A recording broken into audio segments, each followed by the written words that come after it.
சொல்ல மறந்த கவிதைகள் புத்தக விமர்சனம். கவிஞர் கமல்ராஜ் எழுதிய சொல்ல மறந்த கவிதைகள் என்ற இந்த நூல், மனித மனத்தின் சொல்லப்படாத உணர்வுகளை கவிதை வடிவில் அழகாக பதிவு செய்கிறது.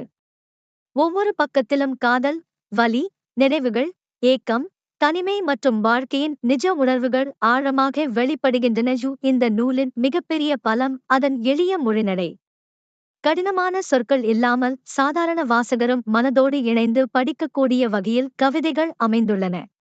குறிப்பாக, விட்டால் உடைந்து போகும் போன்ற வரிகள் வாழ்க்கையின் உண்மைகளை நேரடியாக மனதில் பதிக்கின்றன. நூலில் பயன்படுத்தப்பட்டிருக்கும் படங்களும் கவிதைகளின் உணர்வுகளை மேலும் உயிர்ப்பிக்கின்றன.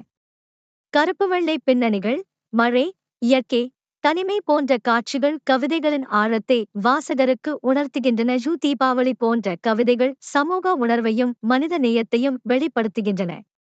ஒரு கவிஞனின் மனக்குரலை மட்டும் அல்லாமல் சமூகத்தின் மறக்கப்பட்ட உணர்வுகளையும் இந்த நூல் பேசுகிறது. மொத்தத்தில், சொல்ல மறந்த கவிதைகள் என்பது வெறும் கவிதை தொகுப்பு அல்ல, மனதில் பதிந்த நினைவுகளையும் சொல்ல முடியாத உணர்வுகளையும் வாசகரிடம் பகிரும் உணர்ச்சி பயணம். கவிதைகளை நேசிப்பவர்களுக்கு இந்த நூல் நிச்சயமாக மனதிற்கு நெருக்கமான அனுபவமாக இருக்கும்.